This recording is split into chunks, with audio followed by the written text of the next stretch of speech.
if I had a magic wand and I could wave it over every single one of us, do you know what I would give each one of us? I would wish for us hope. Hope. That seems like a simple thing, but yet it's one of those things that with the uncertainty of today, there seems to be a cloud over there that more and more people are losing hope. And without hope, there's no way that we can fight against anxiety and depression. There's no way that we can accomplish things because without hope, there is no will to be able to take ourselves into the future. There is no way to even have a desire to do anything. Do you know what the opposite of hope is? You'd think it was hopeless, but the opposite of hope is apathy, where you just don't even care. So if I had that magic wand today, I would spill hope all over all of us. But guess what? I have the next best thing. It's one of my favorite books. It's called Hope Rising.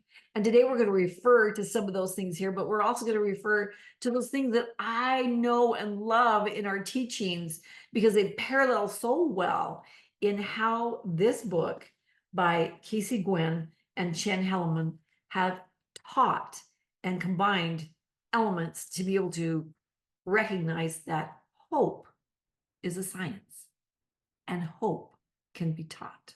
And here's what's exciting. I also have some free quizzes for you to be able to see where you are on the hope continuum. It's one for you and one for your children. Wouldn't that be nice to know? Do I have a hopeful family? And if I don't, what are some of the things that I could do? Well, today we're going to discuss those. Not in a long form and a short form, because I want you to hit the ground running and be excited about the fact that hope is rising.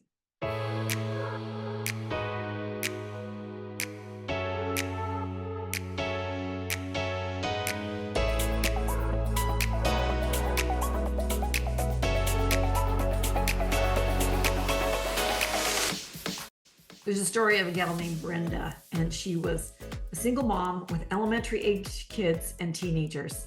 And she was working 2 jobs just to stay in this cramped little apartment. But she always had this hope that things would get better for her in her life. And between helping with homework and trying to find rides to school, one of the things in her 2 jobs that she worked, the second job was at an advertising firm. And as she'd go in there to clean every single day, she would look at all the beautiful graphics that were being created and thought, oh my gosh, it would be amazing to be able to do something like this. Well, one day in the boardroom, there were all these different ad campaigns that were displayed. And as she looked from one to the next, her mind just started clicking. It was like, wait, if I was advertising that, I would do it a little bit differently.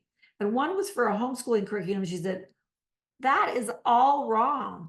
If they were asking me as a mom, I would say, tell me how that's going to change the lives of my children. Well, she noticed on the desk that there were a bunch of Post-it notes. So she grabbed one and she started writing some notations and she placed it on the ad. And then she went to a next and the next and the next and started analyzing if she were writing them, what she would do. And then she felt kind of silly and thought, maybe I should just hurry and take them off. And then she heard somebody coming into the office. So she scurried off to finish cleaning. Well, the next day she came in and the boardroom was abuzz. And she asked the secretary, hey, what's going on? She said, I don't know. I guess somebody mysteriously added all these Post-it notes to all of the ads and they want to know who it is. And she thought, oh my gosh, are they in trouble? And she said, oh no, the converse. They loved their perspective and they would like to talk to whomever it was, but no one is fessing up in the entire ad firm. At that point, Britta said, oh my gosh, I'm guilty. And the secretary led her into the boardroom and introduced her. She said, I really apologize. She said, but as a mom, this would be what my perspective is. Well, they were so excited to sit her down and ask her questions. And at that moment, Brenda realized that she had capacities that she had not given herself even any credit for. And although they were ready to offer her a job, she knew that with some continuing education, she could maybe pursue something now that she'd been exposed to, that she would never have known she could have done. Now, this isn't just like oh, great, now she knows exactly what she wants to do. No, what this is a story of someone who has three critical components for having hope. Let's just talk a little bit about what hope is. Hope is that belief that your future can be brighter and better than your past, and that you actually have a role to play in making it better. Oh my gosh, when we know that hope isn't this ambiguous thing out there that, oh my gosh, maybe if I'm walking around one day, I'm going to get hit in the head with hope. No, it's something that we foster. There's actually a science to hope, and it can be taught, and it needs three components. This is exciting because if we can teach our family, if we can teach ourselves to have hope, there is so much we're going to be able to do in the future. So what are those three components? Psychologist Rick Snyder, the first hope scientist, focused on the interaction of three different concepts in defining hope. First of all, it's goals, and then there needs to be pathways or way power, and there needs to be agency or willpower. For us to have hope, we need these three concepts. So hope starts to thrive when we have a compelling goal, but the other two, the way power and the willpower, have to be there. Now, for example, if I want to be a runner, okay, that's my goal. I want to be a runner, but I have to have the willpower, the motivation to want to run. I can want to be something, but if I don't go out there and do it, it's not going to happen, right? But then I also have to have the way power. So I have to have like some place that I can go to run. I maybe need a coach that can be able to help me with my style, with my form, etc. So when we have those three things, then the likelihood of achieving a goal is nurturing hope. That's nurturing and fostering hope. And as we achieve those goals, even those small goals, we start out small, then hope continues, and then it goes from one goal to the next goal. We progress as we achieve something. Now, remember that achieving can also be like a state of mind. Like happiness could be it. Well, so am I motivated to be happy? And what are the things that I do? And what's the methodology, the pathway to be able to get there? So I can want to be an artist, and I can really want that. But if I don't have an art studio or art supplies, it's maybe not going to happen as much. Sure, I can doodle on the back of notebooks, but if I don't have a way to expand my experience in artwork, it may not be a goal that comes to fruition. Does this make sense? They seem like seemingly small components, but yet they're all very important. Now, here's a really critical piece that I want to pull out here, because I don't want this to be a long podcast. I want it to be short and simple and sweet so we can understand the impact of hope on our lives and how critical it is for all of us. What I appreciated was the scientific research that went into this hope rising. And one of the pivotal pieces that they brought out was that trauma, especially in a young age, was a big determiner of whether or not someone had hope in their life.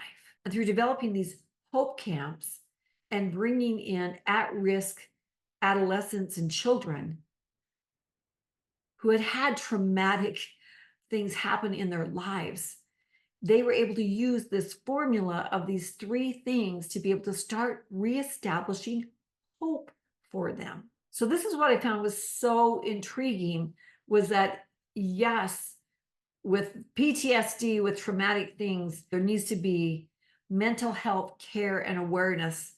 But by incorporating these three components of hope, the goals, the willpower, the pathway, they were able to start changing the lives of these children and adolescents and adults, because now it became a doable thing. Now it became a piece of passion that when they were able to help them with pathways on how to get someplace or how to have the modality to be able to make things happen, as long as they brought the willpower, as long as they brought the motivation, lives changed. Now, here's the piece that I absolutely love, because it is the overarching theme of Level Up. And that is that imagination is an instrument of hope. we teach and we explode open imagination, but the essence of hope is your ability to understand that the ways things are right now are one thing, but you imagine the way the future could be. So one of the greatest gifts that we can give our children is that gift of imagination. Imagining that things are different or can be different. Now, let me give you an illustration of a story. There's a story of Noam. Noam was a young kid who was in one of the adjacent buildings when 9/11 hit. He actually saw the first airplane hit into the building. They felt the heat come through the windows. He saw people jumping to their deaths.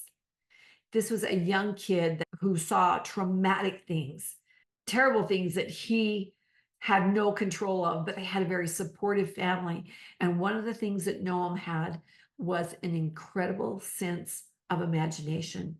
And as he drew down what he saw, at the bottom of the towers, he drew a trampoline. And in his mind, he said, for the just in case it ever happens again, these trampolines will be there to help people, to save people. Through his imagination, he imagined them being saved. And instead of going into a place of PTSD, he was able to move forward in life. Imagination is one of the most powerful nations on earth. It's probably one of the most critical skills that we can have, not only for hope, but so many other things. So what's one of the first things that we can do as a family? Nurture imagination. Or there's even another podcast I have about nurturing imagination. Go back and listen to that.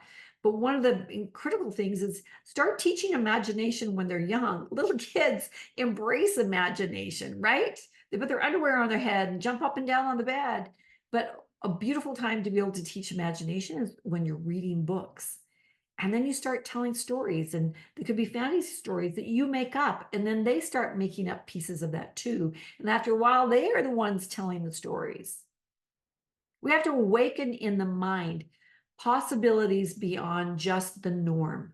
Expanding our imagination is about expanding border. Instead of having a box that we stay in, we burst open that box, or we get rid of the box, because that's when possibilities happen. Hopelessness is the loss of imagination. The second thing is having goals, having small goals, even for young children. But it's also about talking about barriers that might be there, or boundaries. For example, if you talk to a young child about, well, what do you want to be? Well, I want to be a professional basketball player. Well, that may or may not be realistic. But if you talk about, okay, what could get in the way of that? Then you talk about a few of those things, but then you also talk about alternatives. So there's an alternative goal. But if we're concentrating on one barrier after another, that is the death of goals. That's the death of dreams. So there's a balance there. But if we have like a goal, and then we talk about what does that goal look like? I love the reverse engineering. If we teach teens and adults goal setting in that reverse engineering, then they see all the different steps that it takes to bring it into the present. So for example, if I want to be a graphic artist, then for me to be a graphic artist, I have to have proficiency in these different art things. I maybe need to have worked in the industry doing social media or graphics arts with an office, or maybe I need to take certain classes in high school and maybe volunteered on the yearbook team and did freelance myself, etc. Blah, blah, blah. So I have a trail of these small steps that lead me to where I am now. that I can look at. It's like, okay, this is my next stepping stone. This is my next stepping stone. This is my next and next and next and next. So goals, having goals is also having those incremental small stepping stones and teaching them how to do that. Even if it's small thing like making your bed is a goal for a young child that's just learning. And maybe it's having the bed all made perfectly and then dissecting what that looks like. So setting goals. But here's that important part of it. The imagination comes in with the goal setting. That's where you got to have that first. So we can't achieve something that we can't imagine ourselves achieving. If we can never envision that in our mind, we're never going to be able to step into it. So an important piece in teaching the imagination is being able to close your eyes and see how, what is it? They see, hear, taste, touch, and smell. What is that like as if it's already happened? Even a 2-year-old can imagine something if they when they close their eyes. We have to start young, but if you haven't already learned these things, it's something you need to step into. Now, how do we excite the willpower, the agency piece, the motivation? How do we get that going? That's has to be an internal thing, right? Well, it can be, but sometimes we have to lend hope to people. We have to lend motivation to people to get them started. And sometimes that comes in a place of hope mentors. And that could actually be another adult, another child, somebody else who's maybe doing a similar goal, or a, a sibling that kind of takes them under their wing and helps them with their goal so they can see what it looks like to have motivation and to have consistency and to have follow through. And sometimes those mentors come from books and people that we study from the past, right? Joan of Arc is one of my favorites from the past. All the amazing things that she did as just a teen. But maybe it even comes from movies. What are some of those motivational movies? And one of the things that you can ask your children is, what's a movie that you think is a great example of hope? And even some of the childhood movies and even a lot of the family movies that are out there have great messages of hope. I mean, I think of one, Moana is one of my favorites, but Blindside is another one for a little bit older crowd. So what books, what movies, etc., do you have that you can expose your family to that would really elicit hope and be a piece of that? Now, there is so much more to this. I wanted to simplify it a little bit to get this out. And don't forget that I have a link down there so you can actually download these 2 little quizzes, one for you to take and one for your family to take. And you'll just get an idea of where they are. Are they in the low, medium, or the high hope? And all it is an indicator for us to, okay, so what are some things that we can do? And I'll throw out a couple different ones too. Is also gratitude, adding gratitude into our family discussions, and risk taking, and letting them know that failure is an option. And it's about, so what did we learn? It isn't focused on, well, you failed. It's focusing on, wow, that didn't work. So what did you learn? When we make failure as an option, even for ourselves, we have hope and we have motivation to try again. Oh my gosh. I hope you could actually feel from my heart in this short little podcast how I feel about hope, how important it is, and how important that imagination is. And at Level Up, Empowering Possibilities, that's what we teach. It's a journey of what are all those things that get in the way of imagination. And those are the same things that get in the way of having hope in our life. If you want more information, just go to levelupteen.com/learn more. Just get a little overview of 6 different ways that we can help you bring in hope and imagination into your family. Those life skills for today that are critical to be able to maneuver life. In our commitment in fostering hope, No Brainers Level Up even offers live boot camps for teens and online for teens and adults. And these sessions are not just about learning new skills, but they're a nurturing ground for hope resilience, and positivity in the face of what life is throwing at us. So by joining us, you're not merely signing up for a class, but you're choosing to invest in hope for your family's future. So let's embark on a journey together and discover how we can turn hope into one of our most powerful tools for change. Consider today how you can be a hope mentor for others, for your family, for your friends. I hope this little bit of information has made you curious to learn a little bit more about hope. And don't forget, download that quiz today to find out where you are in that level of hope. I hope for all of us, hope will be continually rising. Hey, my friends, we're creators and we create the life that we want. To level up, we just want to help. Thanks for joining in for this brief little podcast. And as always, tally ho. See you next time.